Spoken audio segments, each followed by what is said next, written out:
দেখুন, বার্তা একটাই, রক্তদান শিবির কেন করছে? মুমূর্ষু রোগীদের রক্তের প্রয়োজন হচ্ছে। রাজ্য সরকার, কেন্দ্র সরকারের কোনো প্রকল্প নেই, যা কোনো পলিসি নাই যে রক্তের যে ঘাটতি, যে ক্রাইসিস, সেটা পূরণ করার। আমরা ভাঙড়ের পক্ষ থেকে, ভাঙড়বাসীর পক্ষ থেকে রক্তদান মহোৎসব করছি। আইএসএফের যারা দায়িত্বশীলের আছে তাদের প্রচেষ্টাতে ভাঙড়বাসী রক্ত দিচ্ছে। সেই যে রক্তের ক্রাইসিস দেখা দিচ্ছে, কিছুটা হলেও আমরা সুরাহা করার চেষ্টা করছি। বিরোধীরা বলছে রক্ত নিয়ে ব্যবসা করছে, কি বলবেন? দেখুন, আইনে আছে, কেউ রক্ত বিক্রি করলে সে আইনত এতে সে জেল জরিমানা হতে পারে। যদি এরকম করছি, আমাকে তো এমনি মিথ্যা কেস দিয়ে আমাকে জেলে রাখার চেষ্টা করছে, এটা সুযোগ আছে, তাদেরকে বলবো আমার বিরুদ্ধে আইনত ব্যবস্থা নিতে। এবার হচ্ছে বিরোধীরা পারছে না, সেই জন্যই কুৎসা রটাচ্ছে। বিরোধীদের কাজ হবে, আমরা 10টা জায়গায় রক্তদান শিবির করছি, টানা 10 দিন। বিরোধীদের কাজ অর্থাৎ শাসকের কাজ হবে যে 20টা রক্তদান শিবির করে এটার জবাব দেওয়া। সেটা তারা পারছেন না, উপরন্তু আমাদের প্রোগ্রামকে আটকানোর জন্য প্রোগ্রামের অদূরেই ওই দিনই প্রোগ্রাম করে ডিস্টার্ব করছে, ভয়ের পরিবেশ, আতঙ্কের পরিবেশ তৈরি করার চেষ্টা করছে। কোনো জায়গায় বোমাবাজি করছে, মারধর করছে, ডেকোরেটরদেরকে আসতে দিচ্ছে না, জায়গা নিয়ে ডিস্টার্ব করছে, এ ধরনের অন্যায় কাজ করে যাচ্ছে। আমি ভেবে পাচ্ছি না রক্ত নিয়ে কেন এদের এত নোংরামি।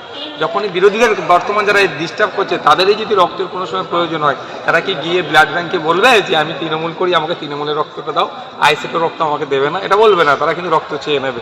ব্যাপারটা হচ্ছে এই নোংরা মন মানসিকতা নিয়ে যারা উঠাবসা করছে, তাদেরকে সমাজ থেকে বিচ্যুতি করতে হবে ভোটের মাধ্যমে, গণতান্ত্রিক প্রক্রিয়াতে। এরা সমাজ যতদিন থাকবে ততটা সমাজ ক্ষতিগ্রস্ত হবে, বাংলা ক্ষতিগ্রস্ত হবে।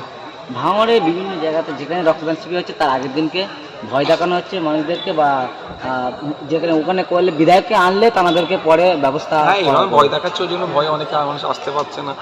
দেখুন, আজকের পরিবেশ দেখুন, যে পরিবেশ তৈরি করেছে, ভয়ের পরিবেশে অনেকে আসতে পারছে না। তো যদি না আসে কি করতে পারি? আমি তো কাউকে জোর করে বাড়ি থেকে আনতে পারবো না, বা কাউকে বিরিয়ানি প্যাকেট দিও বা 500 টাকা দিও আমি ভিড় করাতে পারবো না। তো আমাদের লক্ষ্যে আমরা অবিচার চালাচ্ছি। দেখুন, আমাদের লক্ষ্য হচ্ছে রক্তদান মহোৎসব।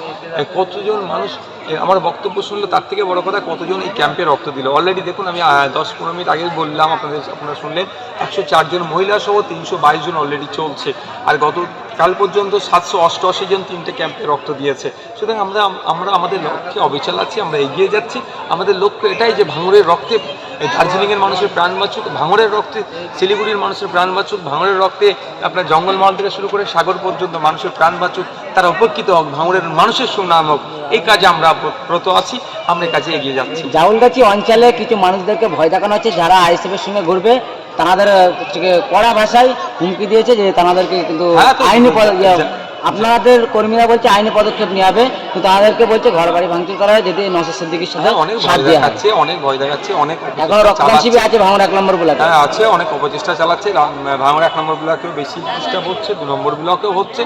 কিছু প্রকাশ হচ্ছে, কিছু গোপন হচ্ছে। গণতন্ত্রকে যারা মান্যতা দেয় না, যারা মানুষের অধিকারকে কেড়ে নেয়, তাদের কাছ থেকে এর থেকে বেশি কিছু আশা করা যায় না। সংবিধানে 326 ধারায় উল্লেখ আছে, 18 বছরের ঊর্ধ্বে ভারতীয় নাগরিক হলে সেই ভোট দিতে পারবে। কিন্তু দুঃখের বিষয় আছে, ভোটদের অধিকারকে কেড়ে নিচ্ছে। তারা তো এইগুলো মানুষের রক্ত দিয়ে মানুষের প্রাণ বাঁচবে, এটা নিয়ে তারা কি বুঝবে? তাদের কাছ থেকে আশা করাই বৃথা। তারপরেও বলবো, যারা আমাদেরকে হুমকি চুমকি দিচ্ছে, ওসব আমরা ভয় পাই না। আমরা আইন, আদালত, বিচার ব্যবস্থার প্রতি ভরসা রাখি। আইনের মাধ্যমে আমরা লড়ে নেব। ভাঙড়ের অবজারভার বলছেন যে এমএলএ নওশাদ সাহেব এখনো ভাঙড়ের মাটিতে একটা টাকা 10 পয়সার কাজ করতে পারে না, ভবিষ্যতেও কাজ করতে পারবে না, কি বলবেন? কি অবজারভারটা কে, কোন পার্টির অবজারভার? তৃণমূলের অবজারভার, সরকার তৃণমূলের বলুন। ভাঙড়ের অবজারভার মনে হয়, ভাঙড়ের ওকে কেউ দায়িত্ব দেয়নি। ভাঙড়ের মানুষের উনি জনপ্রতিনিধি নয়, ভাঙড়ের মানুষের জনপ্রতিনিধি হচ্ছে নওশাদ সিদ্দিকী। বিধানসভায় আর লোকসভাতে যদি বলেন তাহলে মিমি চক্রবর্তী হবে। ওনার কোনো এখানে ফাংশন না, ওনাকে দল ওনাকে দিয়েছে। কালকে ওনার দল ওনাকে কানমূলে অন্য জায়গায় সরিয়ে দিলে ওনাকে মেনে নিতে হবে। যতদিন এরকম গুন্ডামি মস্তানি করতে পারবে, দল হয়তো ততদিন প্রাধান্য দেবে। যখন ওনার কাজ শেষ হয়ে যাবে, দল ওনাকে ছুঁড়ে ফেলে দেবে। তো কথা হচ্ছে, 1 পয়সার কাজ করতে পেরেছি কি পারিনি। আপনাদের এই অঞ্চলেই দেখুন, আমার এমএলএ ল্যাডের কি করেছি না করিনি, মানুষকে জিজ্ঞাসা করুন। দ্বিতীয় কথা, আমি যেগুলো হচ্ছে এমএলএ ল্যাডের যে টাকাটা আমি পাই, আমি তো নিজে হাতে খরচ করতে পারবো না। ওটা আইনের মধ্যে পড়ে না, প্রভিশনের মধ্যে পড়ে না। আমার যেই জায়গাগুলোতে করলে ভালো হয়, সেই প্রস্তাবগুলো আমি দেবো। তারপরে সেটা ডিপিএলের মাধ্যমে ভিডিওতে আসবে, বা বিভিন্ন কনসার্ন ডিপার্টমেন্টে এসে সেগুলো হওয়ার পরে সেটা ভেডিং হবে, তারপরে সেটার জন্য টেন্ডার হবে, তারপরে কাজ হবে। এটা সমস্তটাই এক প্রকার শাসকের হাতে আছে। সুতরাং নওশাদ সিদ্দিকীকে বদনাম করার জন্য সেই কাজগুলোকে ডিলে করছে, ভাঙড়বাসী উন্নয়ন থেকে বঞ্চিত হচ্ছে।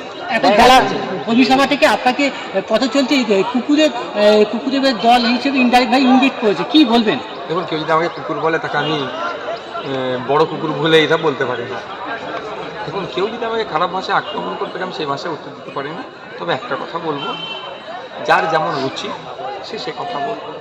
এমনকি আমি ডায়মন্ড লোকসভা দাঁড়াবেন বলেছেন, সেখানে বললো যে সেখানে চুনাপুটি কাজ না, সেখানে প্রধানমন্ত্রী বা স্বরাষ্ট্রমন্ত্রী তার ওনাকে হারাবে বলেছে। কি বলবেন? এদের সাথে প্রধানমন্ত্রীর খুব ভালো সম্পর্ক, কথায় কথায় প্রধানমন্ত্রীর নাম বুঝতে পারছেন তো ভাই।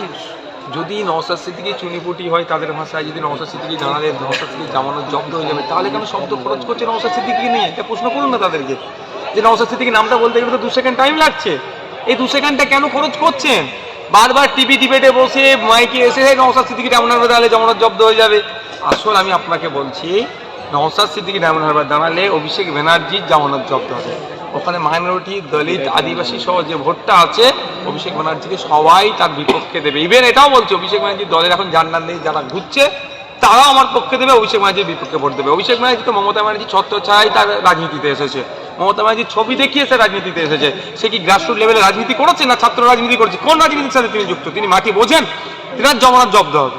সেই ভয়ে আতঙ্কিত হয়ে অভিষেক বাবুর যা কিছু আছে ওই ধরনের সাঙ্গপাঙ্গ, তাদেরকে দিয়ে এই ধরনের অবাঞ্ছিত মন্তব্য করাচ্ছে। ধরেন আপনি ডায়মন্ড হারবার থেকে দাঁড়াবেন বলেছিলেন, কিন্তু ইচ্ছা প্রকাশ করেছিলেন, কিন্তু এখনো কোনো ডেট ফাইনাল করেনি, বা ওখানে দাঁড়াবেন বলে আপনি কোনো সিদ্ধান্ত আপনার দল কোনো এখনো সেভাবে জানায়নি।